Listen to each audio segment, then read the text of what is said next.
Hello everyone, hope you all are doing well. Today in this video I have brought 20 important English phrases that will help you to construct new English sentences confidently and you will sound fluent.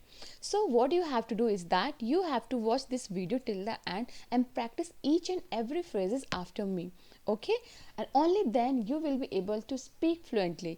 So without wasting any further time, let's begin. Hi, my name is Sandhya Gupta and you are watching your Practice Planet. Let's begin. So our first phrase is off and on. हमारी पहली phrase जो है वो of and on. इसका मतलब होता है कभी कभार. कभी कभार. जिससे सेंटेंस यूज इसका देखते हैं. मैं अपनी नानी के घर कभी कभार जाता हूँ. आई विजिट माई नानी हाउस ऑफ एंड ऑन. या मैं अपने दोस्त के घर कभी कभार जाता हूँ. I visit my friend of and on. इस तरीके से. नेक्स्ट है ऑन बिहाफ ऑफ. इसका मतलब होता है की ओर से, यानी किसी की ओर से. चलिए इसका सेंटेंस यूज देखते हैं. मैं अपने परिवार की तरफ से आप सभी को बहुत बड़ा धन्यवाद अदा करती हूँ. I pay a big thank to every one on behalf of my family. I pay a big thank to every one on behalf of my family. Next है a leap in the dark. इसका मतलब होता है अंधेरे में छलांग. ये बोलते हैं ना तुक्का मारना, काइंड ऑफ. आपको कुछ पता नहीं है, बस आपने तीर छोड़ा, वो सही बैठ गया, तो उसे बोलते हैं अंधेरे में तीर चलाना या अंधेरे में छलांग. ये वही फ्रेज है. उसे उस बारे में यकीन नहीं है, ये तो बस एक अंधेरे में छलांग है. He is not sure about that, it just a leap in the dark. He is not sure about that, it just a leap in the dark. A matter of life and death. इस phrase का मतलब होता है जीने मरने की नौबत या जीने मरने की कोई बात होना. तो सेंटेंस यूज इसका देख लेते हैं. जब तक जीने मरने की नौबत ना हो, सी सेक्शन डिलीवरी मत करना. भाई ये बड़ा खतरनाक चीज़ है ना, आजकल बहुत कॉमन होता है, तो यूज़ कर सकते हैं इसको. Don't do C-section delivery unless it's a matter of life and death. Don't do C-section delivery unless it's a matter of life and death. यानी जब तक जीने मरने की नौबत ना आ जाए तब तक आप सी सेक्शन डिलीवरी मत करना. नेक्स्ट है इन मेमोरी ऑफ. किसी की याद में.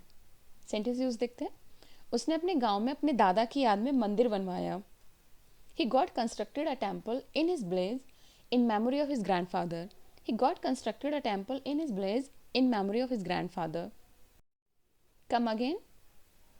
इसका मतलब होता है फिर से कहना, यानी किसी ने आपके सामने कुछ कहा, आप उसको नहीं सुन पाए, तो बोलते हैं फिर से कहना, कम अगेन. पार्डन से इसको रिप्लेस कर दिया है. पहले हम पार्डन बोलते थे, पार्डन वही चीज़ है ये. फिर से कहना, क्या कहा तुमने. Come again, what did you say. Come again, what did you say. To betray. Betray means होता है धोखा देना, विश्वासघात करना. तो सेंटेंस यूज देख लेते हैं. अपने दोस्त से विश्वासघात करना सही नहीं है. It's ignoble to betray your friend. It's ignoble to betray your friend. Ignoble means होता है सही नहीं है, ये गलत है. एक नया वर्ड आपको यहाँ पे भी मिल गया. Make the most of. इसका मतलब होता है अधिक से अधिक लाभ उठाना, यानी जो चीज़ आपके पास है, चाहे वो टाइम हो, चाहे मनी हो, कुछ भी, चाहे फिजिकल फॉर्म में हो या एब्स्ट्रैक्ट फॉर्म में हो, उसका ज़्यादा से ज़्यादा लाभ उठाना, यानी मेक गुड यूज़ ऑफ. ये उसी का थोड़ा सा मॉडर्न फॉर्म है, make the most of. Sentence use देख लेते हैं इसका. हमें इस छोटी सी रकम का ज़्यादा से ज़्यादा लाभ उठाना है जो माँ ने दी. We have to make the most of this small amount given by mother. We have to make the most of this small amount given by mother. देखिए, इंग्लिश सीखने के लिए सबसे ज़्यादा ज़रूरी क्या होता है, ये वीडियोस आपको कितना हेल्प कर सकती हैं. स्पेशली आप हिंदी स्पीकर है लाइक मी, जैसे मैं यूपी बोर्ड से मैंने अपनी ग्रेजुएशन तक की पढ़ाई की है.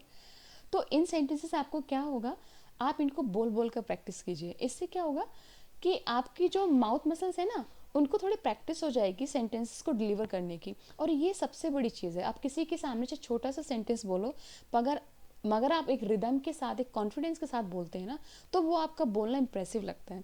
इसीलिए ये इतनी ज़्यादा वीडियोस क्रिएट की जाती हैं रेडीमेड सेंटेंस स्ट्रक्चर्स आपको देके कि आप बस पढ़ो, उनको बोल बोल कर प्रैक्टिस करो. कहीं ना कहीं वो आपको सेंटेंस आपको याद भी हो रहे हैं और आप उनको कॉन्फिडेंटली डिलीवर भी कर रहे हैं, क्योंकि आप मेरी वीडियो देख रहे हैं या किसी और की भी वीडियो देखते हैं, जिस स्टाइल में उसने डिलीवर किया आप उसी स्टाइल में कॉपी करते हैं, तो ये फ्यूचर के लिए आप अपने आप को तैयार कर रहे हैं. तो इस तरीके से ये वीडियोस आपको हेल्प करती हैं और फिर आपको बहुत ज़्यादा ग्रामर या कुछ ऐसा देखने की, सीखने की ज़रूरत भी नहीं होती. चलिए आगे बढ़ते हैं. On and on. इसका मतलब होता है लगातार. वह लगातार 1 घंटे तक रोती रही. She kept crying on and on for 1 hour. She kept crying on and on for 1 hour. Hurry up. ये तो बहुत कॉमन है, बहुत ज़्यादा यूज़ करते हैं हम. जल्दी करो, जल्दी करो, हमें देरी हो रही है. Hurry up, we are getting late. Hurry up, we are getting late. As you like, जैसा आपको अच्छा लगे, जो आपको अच्छा लगे, इस तरीके से। जितना चाहो उतना लो। Take as much as you like, take as much as you like, यानी उतना लो जितना आपको अच्छा लग रहा है, जो अच्छा लग रहा है। येस, बाय ऑल मीन्स, ये एक फ्रेज़ है जिसका मतलब होता है कोई आपसे किसी काम को करने की परमिशन सी मांग रहा है और आपने उसको बड़े एक्साइटेड होके परमिशन दे दी। हाँ ज़रूर। चलिए इसका सेंटेंस से समझते हैं कैसे। जैसे कोई आपसे बोलता है क्या मैं आकर तुम्हारा घर देख सकता हूँ, तो आप रिप्लाई में बोलते हैं हाँ ज़रूर, बिल्कुल, इस सेंस में। तो बोलेंगे आप, अगर उसने आपसे बोला है can I come and have a look at your house, can I come and have a look at your house, तो आप बोलेंगे yes by all means, yes by all means, इस तरीके से। स्पीक इल ऑफ, बुराई करना। तुम्हें दूसरों के सामने अपने दोस्तों की बुराई नहीं करनी चाहिए। You should not speak ill of your friend before others, you should not speak ill of your friend before others, तुम्हें दूसरों के सामने अपने दोस्त की बुराई नहीं करनी चाहिए। नथिंग एल्स, नथिंग एल्स का मतलब होता है और कुछ नहीं। सेंटेंस यूज देख लेते हैं। तुम झूठ बोलने के सिवा और कुछ नहीं करते। You do nothing else but to tell a lie, you do nothing else but to tell a lie. एक सिंपल आप इसका यूज़ बहुत ज़्यादा वहाँ करते हैं जिससे कोई आपसे पूछता है कुछ और चाहिए, यू वॉन्ट एनीथिंग एल्स, तो आप बोल सकते हैं नो थैंक्स नथिंग एल्स, नहीं शुक्रिया और कुछ नहीं। ऐसे भी हम इस्तेमाल कर सकते हैं। नेवर माइंड, नेवर माइंड का मतलब होता है कोई बात नहीं, कोई बात नहीं, अच्छा प्रयास था, अगली बार किस्मत साथ देगी। Never mind, it was a good try, better luck next time. Never mind, it was a good try, better luck next time. यहाँ पे मैं आपको सजेशन देना चाहूँगी, अगर आप बिगनर हैं इंग्लिश सीखने में, तो इंग्लिश को सीखने के लिए आप पता क्या करिए, बहुत ज़्यादा एक्सेंट पर फोकस मत करिए, प्रोनाउंसिएशन पे फोकस करिए, और आप जिस पेज से अपनी रीजनल लैंग्वेज में बात करते हैं उसी पेज से आप इस पर पकड़ बनाइए। तो आप पता है गलतियाँ कम करेंगे, मिस्टेक के चांसेस कम रहते हैं। जैसे मैं अपनी बात करूँ, मैं वो पर्सन हूँ जो बहुत ज़्यादा फटाफट पट पट पट पट करके नहीं बात कर सकता, मैं बहुत जल्दी बात नहीं कर पाती हूँ, मैं आराम आराम से ही बोलती हूँ। आप मेरी कोई भी टीचिंग वीडियो देखेंगे तो वहाँ जो मैं जैसे समझा रही हूँ वैसे ही मैं अपनी नॉर्मल लाइफ में भी कॉन्वर्सेशन करती हूँ।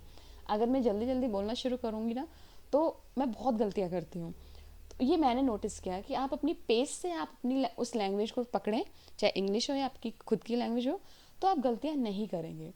चलिए आगे बढ़ते हैं। नो नॉट एट ऑल, नहीं बिल्कुल नहीं। उसका सेंटेंस यूज देख लेते हैं। आपको कोई आपत्ति तो नहीं होगी अगर मैं यहाँ धूम्रपान करूँ, तो उसके रिप्लाई में आप कैसे बोलेंगे नहीं बिल्कुल नहीं, तो कैसे, do you mind if I smoke here, no not at all, no not at all, इस तरीके से। सी यू टुमारो, कल मिलते हैं। अब चलने का समय है, ध्यान रखिए, कल मिलते हैं। It's time to go now, take care, see you tomorrow. It's time to go now, take care, see you tomorrow.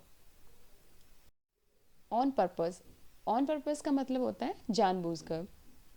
मुझे पता है कि तुम जानबूझकर मेरे साथ नहीं आए। I know that you didn't come with me on purpose, I know that you didn't come with me on purpose. Hit the book, hit the book का मतलब होता है स्टडी हार्ड, यानी अच्छे से मेहनत, मन लगा के मेहनत से पढ़ाई करना। हिट द बुक का नहीं ये बुक पीट दो या बुक से किसी को पीट लो, ये नहीं है। पेपर आने वाले हैं, तुम्हें अब मेहनत से पढ़ाई करनी है इस पेपर को पास करने के लिए। Exams are round the corner, round the corner ये भी एक फ्रेज है जिसका मतलब होता है कोई चीज़ पास में, अबाउट टू हैपन या or near. Round the corner पास में ही है। You must hit the book to pass the exam, तुम्हें ज़रूर अब मन लगाकर कठिन मेहनत करनी चाहिए, पढ़ाई करनी चाहिए अच्छे से इस एग्ज़ाम को पास करने के लिए। तो ये थी हमारी आज की 20 इंग्लिश फ्रेजेस। आई होप आपको ये फ्रेजेस पसंद आई होंगी और इन फ्रेजेस को पढ़ के आपको समझ में आया होगा कि ये वो फ्रेजेस हैं जिनको आप ज़्यादा से ज़्यादा अपनी कॉन्वर्सेशन में यूज़ करते हैं हिंदी में। तो अब आप सीख चुके हैं इंग्लिश में, आप इनको इंग्लिश से रिप्लेस करिए और अच्छे से कॉन्फिडेंटली फ्लुएंटली आप इंग्लिश को बोलिए ताकि आप स्मार्ट साउंड हो।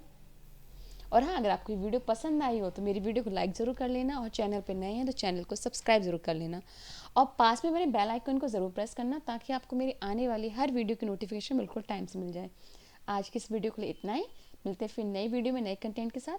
Till then keep learning, keep growing, bye.